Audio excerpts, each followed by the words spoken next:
कि यार हमारे हिंदू इतने कमज़ोर है, मतलब मैं किसी की भावनाओं को ठेस नहीं पहुंचाना चाहता, बस मैं अपनी बातें शेयर करना चाहता हूँ कि मेरे कल कुछ ऐसा लगता है कि भगवान राम भी आकर के बोले कि नहीं मोदी के कुछ ऐसे क्वालिटी हैं, तो कहीं आप भगवान राम को भी आप मोदी भक्त ना बोल दें। कभी कभी डर इस बात का भी लगता है कि कहीं मोदी साहब ये बोल दें कि यार आपको अपने माता पिताओं की बात माननी चाहिए। अपने मोदी ने बोला है तो माता पिता का विरोध करना ही करना है। अगर सपोर्ट कर लिया, माता पिता को रेस्पेक्ट दे लिए, तो हम मोदी भक्त कहला जाएंगे। हमारे यहाँ पे है अपने इंडिया में लोग इतने पढ़ लिख लिए हैं कि जो प्रत्यक्ष रूप से दिखेगा भी तो प्रमाण मांगेंगे। जय श्री राम गाइस। बहुत दिन से मेरे मन में ये सवाल उठ रहा था कि मैं ऐसे ब्लॉग क्यों नहीं बनाता हूँ। तो चलिए, ये ब्लॉग आप सबों को डेडिकेट है। इस ब्लॉग में कुछ चंद बातों का जो है वो जिक्र करना बहुत इम्पोर्टेंट है मेरे नज़रिए से, जिसको लेकर के मैं इस ब्लॉग को बना रहा हूँ। बड़ा सेंसिटिव पॉइंट्स है। इस ब्लॉग को स्टार्ट करने से पहले कहना चाहता हूँ कि बातों को कहने से पूर्व किसी भी लोगों के भावनाओं को इस पहुंचाने का मकसद बिल्कुल भी नहीं है। ना ही मैं किसी धर्म के अगेंस्ट हूँ, ना ही किसी पार्टी पॉलिटिक्स की चीज़ों को सपोर्ट कर रहा हूँ, बल्कि मैं किसी का भी कोई विरोधी नहीं हूँ। मैं अपना जो है व्यक्तिगत राय वो देना चाहता हूँ, और इसके साथ साथ आपका व्यक्तिगत राय जो है वो अपने कमेंट सेक्शन में चाहता हूँ। बट जो फैक्ट है उसके बारे में मैं बोलूँगा, क्योंकि मैं एक ट्रैवलर हूँ और मुझे लगता है कि मैं बहुत घूमता हूँ, तो बहुत चीज़ों को देखता हूँ प्रत्यक्ष रूप से। उसके अनुसार से कुछ चीज़ें जो है वो मुझे कहना चाहिए। तो चलिए मैं आगे बोलूँ आपके साथ, उन बातों का जिक्र करूँ। यहाँ आने तक मैंने इस बात को नहीं सोचा था कि मुझे ऐसे ब्लॉग्स बनाने चाहिए या फिर वीडियो आप लोगों के साथ शेयर करना चाहिए। बट जो मैंने चेंजेस देखी हैं घूम करके, और यहाँ तो 2021 में भी आया था, और उसके बाद यहाँ पे भीड़ जो देखी, आज सुबह मैंने सोचा, और मेरे दिमाग को बहुत ज़्यादा हिट कर रहा है सुबह से कि मैं इन बातों को आपके साथ शेयर करूँ, क्योंकि हम जैसे लोग अगर शेयर नहीं करेंगे तो फिर कौन करे जो सच तौर पर बता सके। वैसे इस बात को टॉपिक को स्टार्ट करूँ उससे पूर्व मैं बताऊं कि ये मेरे मित्र हैं, और कुमुद जी जो मेरे मित्र हैं 2021 से ही, जब मैं अयोध्या आया था। इस वक्त मैं झुनकी घाट में हूँ, और यहाँ के भी सेपरेट ब्लॉग मैंने बनाई हैं। तो इन सभी चीज़ों को दिखाना और प्रमाण जो है उन सभी चीज़ों को इस ब्लॉग में जो है मैं वो कन्वर्ट करने वाला, मतलब बताने वाला। मुझे लगता है कि मेरे जैसे बहुत सारे ऐसे भाई हैं जो सहमत होंगे, और अगर ऐसा है तो आप प्लीज़ इस वीडियो को ज़्यादा से ज़्यादा शेयर कीजिएगा, और अगर ऐसा नहीं भी है तो आप भी अपना थाउट मेरे कमेंट सेक्शन में कमेंट करके दे सकते हैं। बट हाँ, तार्किक बात होना चाहिए, उस बात पे तर्क होना चाहिए। जैसे कई बार प्रमाण क्या प्रमाण है ये बातें होती हैं। उन बातों के लिए मैं इन प्लेसों में एक्सप्लोर करने के लिए ज़्यादा जरूरी समझता हूँ। और ऐसा नहीं है कि मैं सनातनी हूँ तो मैं किसी दूसरे धर्म का मजाक उड़ाता हूँ, ये भी बिल्कुल भी नहीं है। सब अपने धर्म अपने उनके जगह पे बहुत अच्छा है, बट किसी धर्म के ऊपर एक अतिक्रमण जो है वो भी बहुत बुरी चीज़ है। वैसे तो हमारे दिमागों में भी कई लोगों की अतिक्रमण होती है, और इसी वजह से मुझे लगा कि इस वीडियो को बनाना बहुत ही आवश्यक है। ये है झुनकी घाट, जैसे कि मैंने बताया, और इसके बारे में सेपरेट ब्लॉग मैंने बनाई है। कई मंदिरें हैं उनके बारे में भी बनाई है, और मार्केट के भी ब्लॉग बनाए हैं। तो उसके रिगार्डिंग ही आज बात करने वाले हूँ, उन सभी चीज़ों के बारे में जिनके बारे में आपको जानना बहुत ही आवश्यक है। तो चलिए, मैं इस वक्त राम की पेड़ी में स्थित हूँ, और ये मुझे लगता है कि बेहतर प्लेस है जहाँ पर मैं अपनी बातें बता सकता हूँ। तो कई सारे शोज यहाँ पे चल रहे हैं, तो इसके साथ साथ मैं थोड़ी चीज़ें दिखा भी सकूँ आपको कि इनके बारे में कितनी बातें हुए जा रही है। तो कई सारे पॉलिटिकल पॉइंट्स को भी मैं यहाँ पे क्लियर करना चाहता हूँ अपने तरीके से, क्योंकि लोग चाहते हैं कि मैं कुछ बोलूँ। चलिए मैं अपनी ही बात कर लूँ कि मैं एक सनातनी लड़का हूँ, और मैं जब भी जय श्री राम की नाम लेता हूँ, भी जय श्री राम बोलूँ, अपने ब्लॉग में बोलूँ, या फिर जब भी किसी भी चीज़ में बोलूँ, तो कुछ लोगों को आपत्ति होती है। और ये आपत्ति किसी दूसरे धर्म के लोग नहीं करते हैं, बल्कि कुछ अपने ही धर्म के पढ़े लिखे लोग करते हैं। जबकि कॉन्स्टिट्यूशनल राइट है ये मेरा कि मैं अपने व्यक्तिगत रूप से मैं कुछ भी बोलने के लिए स्वतंत्र हूँ। फिर भी आजकल पता नहीं जय श्री राम लोगों को क्यों एक पॉलिटिकल एजेंडा की तरह लगता है। जब भी जय श्री राम बोलो तो लोगों को लगता है कि एक पार्टी विशेष की मैं बात कर रहा हूँ, या फिर पार्टी विशेष की स्लोगन बोल रहा हूँ, बल्कि ऐसा तो कुछ भी नहीं होता है। मैं बस आपसे पूछना चाहता हूँ, जैसे कि कोई बीजेपी की बोलते हैं कि बीजेपी का है ये लाइन जय श्री राम, भैया तो मैं क्या बोलूँ, मैं एक हिंदू लड़का हूँ, मुझे ये पता है बीजेपी धर्म से आया है, बीजेपी से धर्म नहीं आया है। भगवान राम भी थे जब बीजेपी पार्टी नहीं थी, और ना ही कांग्रेस पार्टी थी। तो फिर आखिर हम इसे किसी भी पॉलिटिकल पार्टी के साथ जोड़ के क्यों देखें?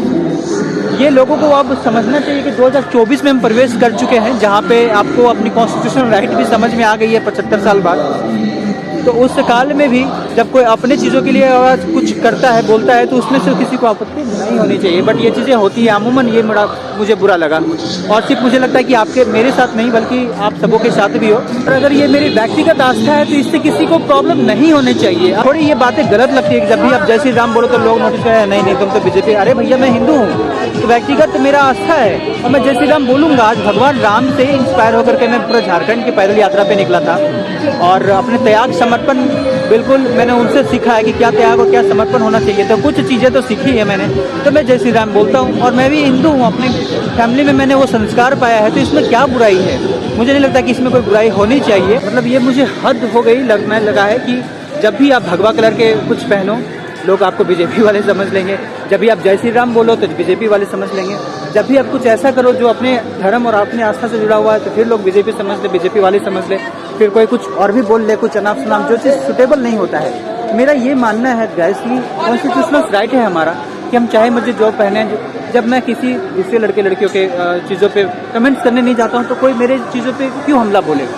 ये एक प्रॉब्लम की बात है, हमें ये समझना पड़ेगा कि चोरी नहीं है कि अगर हम अपने आस्था को मान रहे हैं तो वो किसी पार्टी से जुड़ा हुआ है। अरे बिल्कुल भी नहीं भैया, आप इस बात को समझिए। और आप लोग सभी जो भी सनातन है ये ना सोचे कि मैं भगवान राम को पूजन करूंगा तो बीजेपी वाला हो जाऊंगा। ये चीज़ें नहीं बैठनी चाहिए आप लोगों के साथ, क्योंकि ये किसी भी तरीके के एजेंडे को वो लोग फॉलो नहीं करते, वो अपने धर्म से संबंधित है। तो मुझे लगता है ये कुछ ज़्यादा हो गया। अब जैसे अब राम मंदिर की बात आती है कि राम मंदिर बनने से क्या फ़ायदा होगा, क्या घाटा होगा, एंड ऑल बहुत लोगों को मैं सुनता हूँ, डिबेट में सुनता हूँ। मैं जनरली बोलना पसंद नहीं करता हूँ, बट मुझे लगा कि आज मुझे आपके साथ बांटना चाहिए, अपने यूथ के साथ बांटना चाहिए। और मुझे लगता है अगर आप भी सहमत हैं तो इसको शेयर जरूर कीजिएगा मेरी इन बातों को। मुझे पता है कई सारे लोग ऐसे भी बोलेंगे कि यार इस राम मंदिर का बनाने का क्या फ़ायदा है। तो बेसिकली मैं इस पॉइंट को बहुत अच्छे तरीके से क्लियर करना चाहता हूँ। बहुत सारे लोग ये भी बोले, मतलब बहुत सारे ऐसे बुद्धिजीवी जो अपने हिंदू में से हैं कि यार कई सारे लोग बोले हॉस्पिटल्स क्यों नहीं और क्यों नहीं। मुझे तो वैसे लोगों से उस वक्त भी थोड़ी प्रॉब्लम है जब वो देखते हैं कि जब हम अपने शिवलिंग पे दूध अर्पण कर रहे हैं तो कहते हैं यार ये दूध किसी गरीब को पिला दो। भले वो 400 रुपये का पिज्ज़ा खा जाएंगे, जो पावरोटी है उन्हें सिर्फ नॉर्मल पावरोटी, बट नॉर्मल पावरोटी छोड़ करके 400 रुपये खाएंगे। फिर कहेंगे वो लोग मैं चाहे मर्जी जो करूँ, तुम कौन होते हो बोलने वाले? तो भाई साहब जब आप कर सकते हैं तो फिर हम क्यों नहीं कर सकते हैं? और वैसे भी अगर आप सोचते हैं कि ये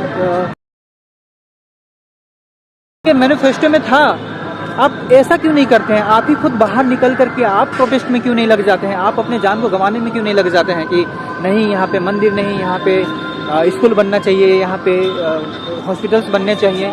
ऐसा आप भी प्रोटेस्ट में उतर जाओ, बट आप उतरेंगे नहीं। पता है क्यों? क्योंकि आपको अपनी व्यक्ति की, आपको खाने पीने की वो सबकी आज़ादी चाहिए, आपको वो रेस्ट चाहिए, आपको कंफर्टेबिलिटी चाहिए। तो जिनकी आस्था थी भैया उन्होंने प्रोटेस्ट किया। अब उनकी प्रोटेस्ट को देख करके किसी एक पॉलिटिकल पार्टी ने जो है उसको अपना कोर बनाया कि नहीं मुझे अपने मैनिफेस्टो में ये डालना है, जब मैं जीतूंगा तो ये। लोगों ने उनकी आस्था थी, उन्होंने वोट दिया और फिर ये मंदिर बनी। तो फिर आप लोगों को इसमें से क्या प्रॉब्लम हुआ? मैं क्या कहता हूँ इस बात को समझिएगा। लोग कहते हैं कि मंदिर और हॉस्पिटल से गरीबों की मदद होती है, तो क्या इससे मंदिर मदद नहीं होगी? आपके इस जगह से टूरिज्म बढ़ेगी, कई सारे लोग आएंगे। लोग कहते हैं कि मंदिर बनेगा तो सिर्फ पंडा या ब्राह्मणों को फायदा होगा।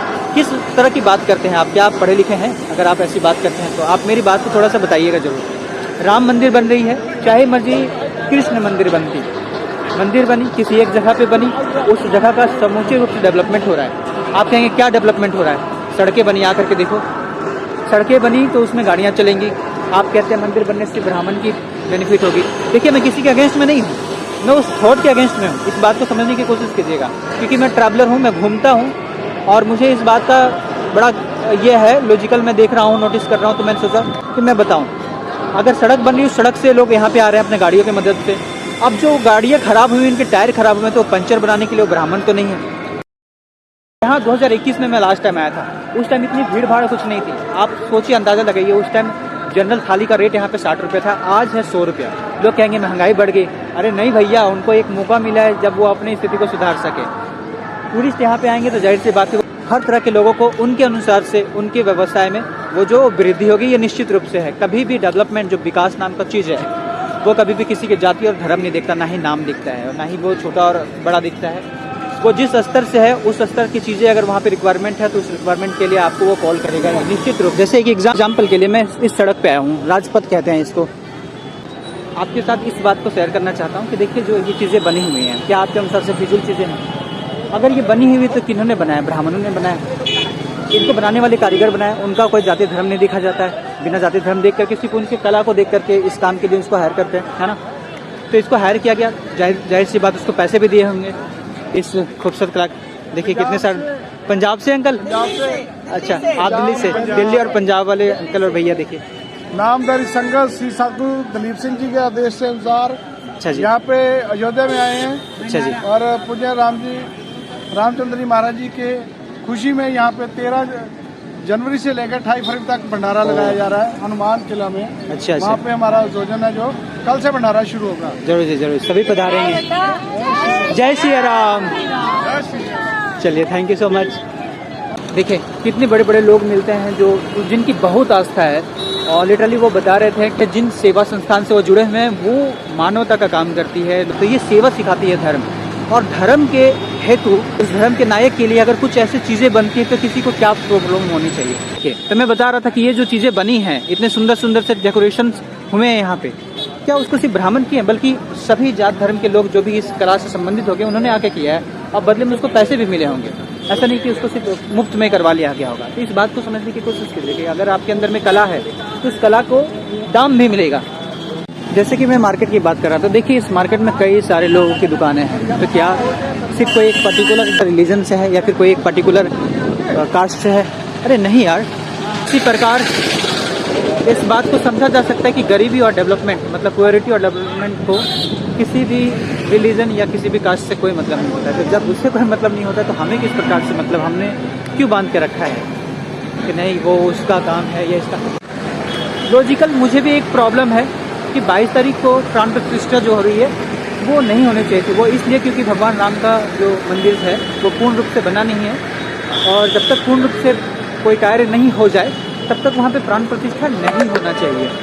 बट उस पर भी एक लॉजिक है जिसको मैं आपको समझाऊंगा, बताऊंगा, जिसके लिए ही इस वीडियो को मैंने बनाया है। थोड़ा आगे हम चलते हैं। इस वक्त अयोध्या के मार्केट प्लेस पे जो है वो मैं घूम रहा हूँ, और एक्चुअली मैं घूम नहीं रहा हूँ, मैं आगे रेलवे स्टेशन की ओर जा रहा हूँ, वहाँ से आगे वाराणसी और वाराणसी से बोकारो।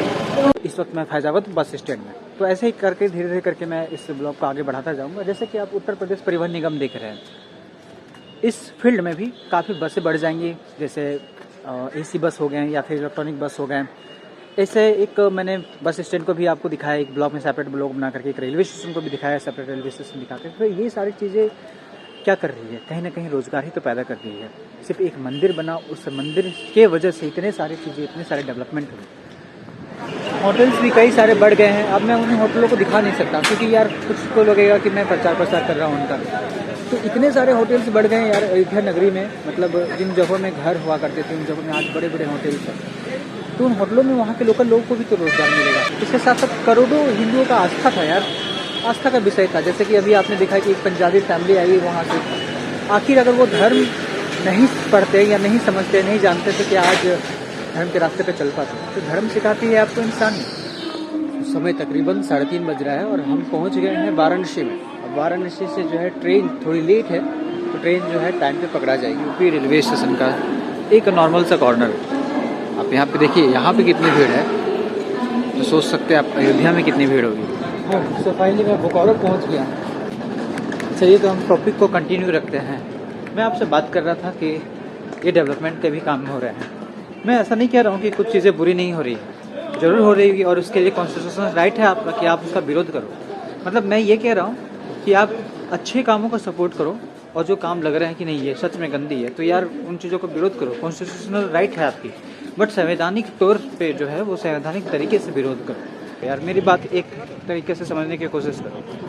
आज जो 22 तारीख को हो रहा है प्राण प्रतिष्ठा, मैं भी सपोर्ट में नहीं, क्योंकि उस टाइम नहीं होना चाहिए था प्राण प्रतिष्ठा, क्योंकि तब तक यार मंदिर नहीं बन रही है। मंदिर बनने में अभी भी 3 साल है गुरु, 3 साल कम से कम, जब मंदिर पूर्ण रूप से बने। और जब तक पूर्ण रूप से नहीं बनता है कुछ और उसका प्राण प्रतिष्ठा होता है तो वो गलत माना जाता है सनातन संस्कृति में। बट जो मुझे लगता है, जहाँ तक मैं सोच पा रहा हूँ कि क्यों इतना जल्दी बन रहा है, क्योंकि देखिए चुनाव आ रही हैं, लोग समझते हैं कि चुनाव भी एक मुद्दा है, उसका शायद एजेंडा होगा कि चुनाव के पहले ही उद्घाटन कर लेना है मोदी के लिए, कि ताकि मोदी को उससे वोट मिल सके। तो एक बात बताओ ना भाई, आज 70 साल हो गया, मेजोरिटी में हिंदू कम्युनिटी थी, राम मंदिर का बनना तो 70 साल पहले से ही बनना प्रारंभ हो जाना चाहिए था। तो इसको अपॉर्चुनिटी के रूप में दिया किसने? बीजेपी को। जाहिर सी बात है बीजेपी को पैदा किसने किया? उन सभी चीज़ों ने, है ना। मेरी माने तो मैं इस बात को कहूँगा, क्योंकि अपॉर्चुनिटी तो कांग्रेस के पास भी थी, उस पार्टी के पास की, वो भी कर सकते थे, बट उन्होंने नहीं किया। मैनिफेस्टो में बीजेपी ने डाला तो बीजेपी लोगों के आस्थाओं के साथ उन्होंने काम करा और वो जीत रही है। 22 तारीख को भी मुझे इस तरीके से लग रहा है, मैं इस तरीके से देख पा रहा हूँ। पता नहीं आपकी थॉट अलग हो सकती है, मैं अपने परसेप्शन बता रहा हूँ कि यार हमारे हिंदू इतने कमज़ोर हैं, अपने कुछ इस प्रकार से है। मतलब मैं किसी की भावना को ठेस नहीं पहुँचाना चाहता, बस मैं अपनी बातें शेयर करना चाहता हूँ कि मेरे जहाँ तक मानना है यार, जब मैं भगवा गमछा ओढ़ता हूँ तो लोग कह देते हैं मैं बीजेपी का हूँ यार, जब मैं जय श्री राम कहता हूँ तो लोग कहते हैं बीजेपी का हूँ। क्या मतलब, मैं बस आपसे जानना चाहता हूँ, जैसे मैंने पूर्व में बोला था कि किसी भी पार्टी पॉलिटिक्स से ऊपर है भगवान श्री रामचंद्र जी, क्योंकि पार्टी पॉलिटिक्स बाद में बनी, वो तब भी थे जब किसी भी तरह की कोई पार्टी पॉलिटिक्स यहाँ पे नहीं थी इंडिया में, तब भी थे जब यहाँ पे राजाओं का राजतंत्र चलता था, तब भी थे जब यहाँ पे सिविलाइजेशन जो है बिगनिंग हुई थी इसकी मतलब ईसाबाद की, ठीक है। तो मैं बस इतना कहना चाहता हूँ कि कुछ भी हो तो आप उसको मोदी के साथ मत जोड़ दीजिए। ऐसा लगता है कि कभी कभी कि क्या पता अगर मोदी कह दे कि नहीं अपने माताओं पिताओं का सम्मान करो, तो आप फिर उस दिन से मोदी के विरोध करने के चक्कर में अपने माताओं पिताओं का सम्मान करना छोड़ दोगे। मोदी बोलेंगे कि नहीं आप लोगों को घर में दिया जलाना चाहिए तो दीपावली मनाना चाहिए, तो आप दीपावली छोड़ दोगे। ऐसा लगता है कि आप इतने प्रकार से मतलब इस प्रकार से विरोधी कहीं ना हो जाओ कि दिवाली मनाना छोड़ दो, क्योंकि मोदी साहब ने भी आपको बधाइयाँ दी। होली मनाना छोड़ दो क्योंकि होली में उन्होंने कुछ ज्ञान दे दिया आपको। तो यार ये थोड़ा सा अजीब लगता है कि मतलब मोदी को बीच में ला करके आप लोगों ने ये काम करना स्टार्ट कर दिया। ये एक चुनावी प्रक्रिया आपके लिए होनी चाहिए, उनका मुद्दा कुछ अलग है, आपका इससे कोई लेना देना नहीं होना चाहिए, क्योंकि वो उनके अगर एजेंडे में है तो जाहिर सी बात है आप उनसे खुश है तभी तो उन एजेंडों में शामिल है। तो आखिर किसी और दूसरे पार्टी पॉलिटिक्स ने ऐसा क्यों नहीं किया? जाहिर सी बात है उन्होंने किसी और के लिए किया। अगर आप चीज़ों को निकाल के देखेंगे तो जाहिर सी बात है इन चीज़ों को है। अब देखिए मैं किसी भी पार्टी पॉलिटिक्स को यहाँ पे समर्थन नहीं कर रहा, मैं कई मायने में अपने ही क्षेत्र में मेरी कांग्रेस की सरकार है तो कांग्रेस की सरकार ने जो अच्छा काम किया मैं उसकी तारीफ अप्रिशिएट करता हूँ, जो काम बुरी करती है मैं उनका विरोध करता हूँ, और होना भी चाहिए, संवैधानिक रूप से हम सबों को हक है। अरे आप मोदी को विरोध कीजिए, जाहिर सी बात है, अच्छी बात है।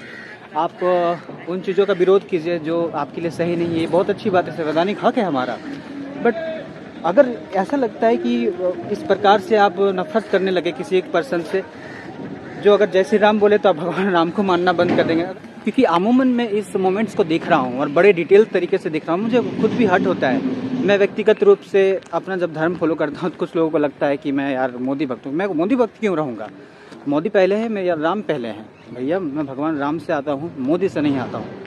अब ये मोदी की अपनी व्यक्तिगत थॉट है कि वो अपने चीज़ों को कैसे वो स्टार्ट कर रहा है ना। बहुत सारे ऐसे लोग भी तो हैं जो दूसरे धर्म को लेकर के फॉलो कर रहे हैं, तो उसमें जरिया नहीं होनी चाहिए। वो अपने उनकी तरीके हैं, संवैधानिक तौर से वो बहुत सही भी तो कर रहे हैं, अपने चुनाव में वो डाल सकते हैं, उनका वो अलग मैटर है। बस इतना कहना चाहता हूँ कि आजकल कुछ ऐसा लगता है कि भगवान राम भी आकर के बोले कि नहीं मोदी के कुछ ऐसे क्वालिटी हैं, तो कहीं आप भगवान राम को भी आप मोदी भक्त ना बोल दें। कभी कभी डर इस बात का भी लगता है कि कहीं मोदी साहब ये बोल दें कि यार आपको अपने माता पिताओं की बात माननी चाहिए, अपने माता पिता की सेवा करनी चाहिए, तो आप फिर उसको मतलब एक उल्टा तरीके से लोगे कि मोदी ने बोला है मतलब आप माता पिता को सेवा करना है, और अगर विरोधी है तो आप ऐसे बोलेंगे मोदी ने बोला है तो माता पिता का विरोध करना ही करना है। अगर सपोर्ट कर लिया, माता पिता को रेस्पेक्ट दे लिए, तो हम मोदी भक्त कहला जाएंगे। तो कुछ ऐसी चीज़ें जो है वो देखने में समझ में आ रही हैं। हमारे एक मित्र हैं जिन्होंने कुछ दिन पहले लिखा था कि अब 2024 आया है, 2024 में एक नया थॉट डालिए। ये जोरी नहीं कि हम जय श्री राम बोलेंगे तो हम मोदी भक्त हैं, ये जोरी नहीं कि हम जय श्री राम बोल रहे हैं तो इस तरीके से मैं किसी पॉलिटिकल एजेंडा से जुड़ी हुई हूँ। ये मेरा व्यक्तिगत आस्था है। ये चीज़ें अपने आज के यूथ को समझना पड़ेगा। तो इन चीज़ों के लिए एक्टिव रहें, तैयार रहें। एक पॉइंट्स मुझे ख़राब लगा, मैं इस चीज़ के लिए हमेशा विरोधी रहूँगा, बट हम हिंदू का ही कमी है ना, कि मुझे जहाँ तक लगता है 22 जनवरी को अगर नहीं हुआ उसके बाद चुनाव आ जाएंगे, चुनाव के दरमियान अपने प्रधानमंत्री बिजी रहेंगे और कई सारे नेतागण मंत्रीगण बड़े बड़े लोग भी जो हैं वो भी बिजी रहेंगे।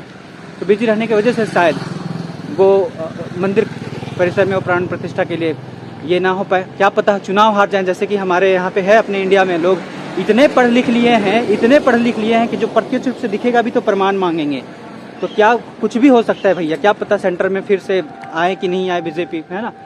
तो कुछ चीज़ें हैं जो यहाँ पे घूमती है, इर्द गिर्द घूमती हैं। लोग ऐसे थाउटिकल ढूंढते नहीं हैं, कुछ इन्फ्लेशन के बारे में बोलते हैं, कुछ उसके बारे में बोलते हैं, इसके बारे में बोलते हैं। बस मैं आप लोगों के साथ एक बात बोलूँगा, कुआं का मेंढक बन के मत रहिए। किसी की बातों को सुनने से पहले एक बार खुद भी जाकर के अवलोकन कीजिए कि क्या चीज़ें हुई हैं, क्या चीज़ें नहीं हुई हैं, क्या चीज़ें अच्छी हो सकती हैं।